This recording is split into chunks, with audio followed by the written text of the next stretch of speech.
नदियों के मधुर कलकल स्वर से गूंजते एक सुंदर ग्राम का नाम था सत्यपुर। ये गांव अपने नाम के अनुरूप ही सत्य, धर्म और सदाचार के लिए प्रसिद्ध था। यहाँ के लोग सरल हृदय, परिश्रमी और ईश्वर भक्त थे। इसी गांव में दो बालक लगभग एक ही समय जन्मे, धर्मपाल और लोभन।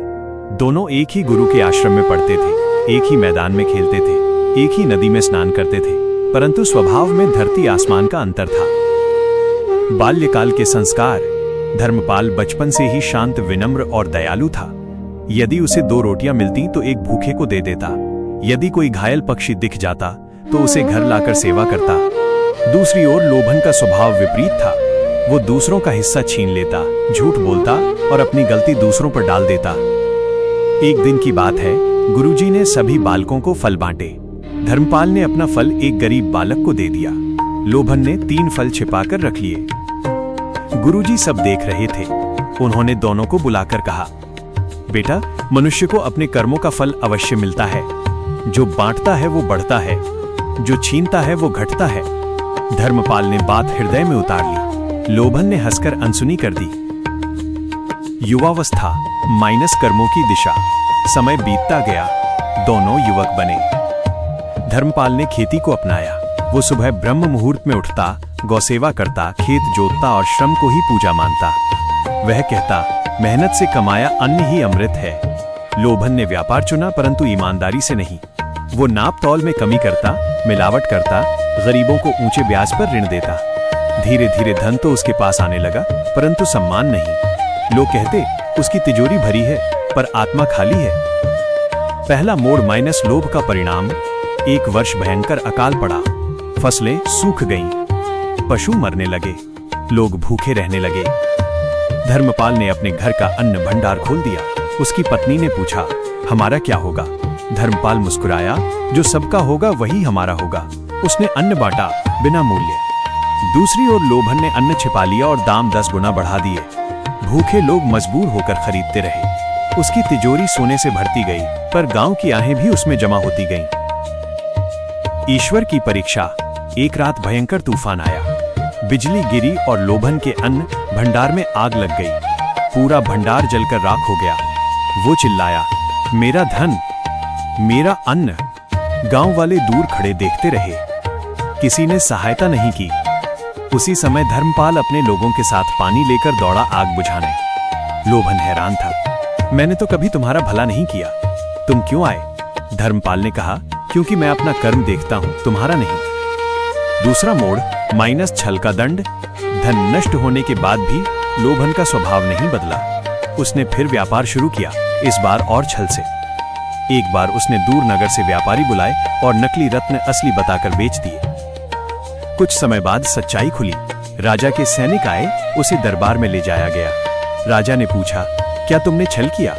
वह झूठ बोलता रहा, पर प्रमाण सामने थे। राजा ने कहा, लोभ, छल और पाप का परिणाम दुख होता है। उसकी संपत्ति जब्त कर ली गई। उसे कारावास मिला। धर्मपाल का उत्थान। उधर धर्मपाल की कथा अलग थी। उसके खेत अकाल में भी बचे रहे, क्योंकि उसने जल संचय किया था। उसकी गायें स्वस्थ रहीं, क्योंकि वो सेवा करता था। लोग कहते, ये कर्म का फल है। एक दिन राजा स्वयं वेश बदलकर गांव आया। उसने देखा, धर्मपाल गरीबों को भोजन करा रहा है, बीमारों की सेवा कर रहा है।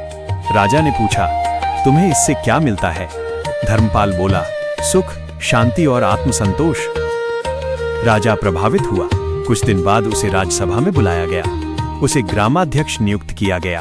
सम्मान, पद, प्रतिष्ठा सब उसके चरणों में आए। तप, दया और त्याग का फल। ग्रामाध्यक्ष बनने के बाद भी धर्मपाल नहीं बदला। वो पहले जैसा ही सरल रहा। उसने कुएं खुदवाए, अनाज भंडार बनवाए, गुरुकुल स्थापित किया, विधवाओं के लिए आश्रय बनाया। लोग उसे जीवित संत कहने लगे। लोभन का पतन। कारावास में लोभन का जीवन नरक बन गया। न धन, न मित्र, न सम्मान। वो रात भर सो नहीं पाता। उसे गुरुजी की बात याद आती, जो छीनता है वो घटता है। वो रोता, काश मैंने सुना होता। एक दिन जेल में वो बीमार पड़ गया। कोई देखने नहीं आया। करुणा का चमत्कार। जब धर्मपाल को पता चला, वो तुरंत जेल पहुंचा।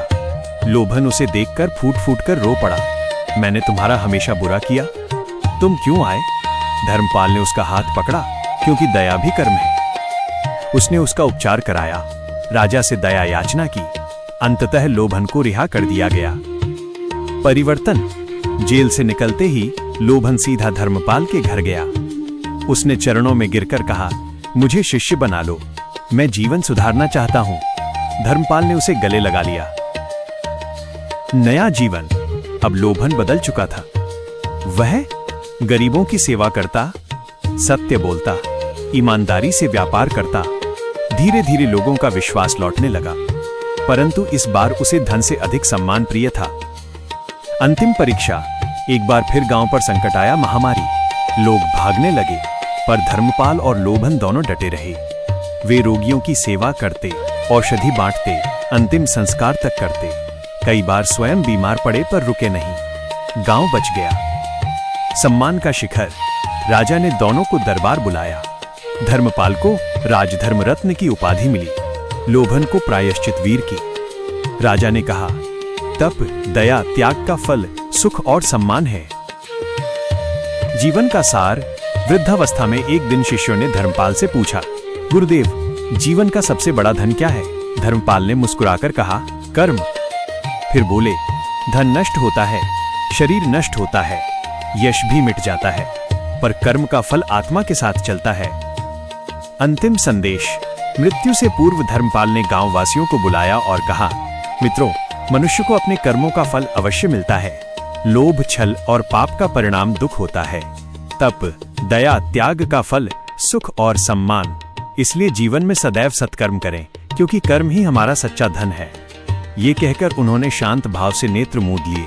पूरा गांव रो पड़ा, पर वातावरण में शोक नहीं, प्रेरणा थी।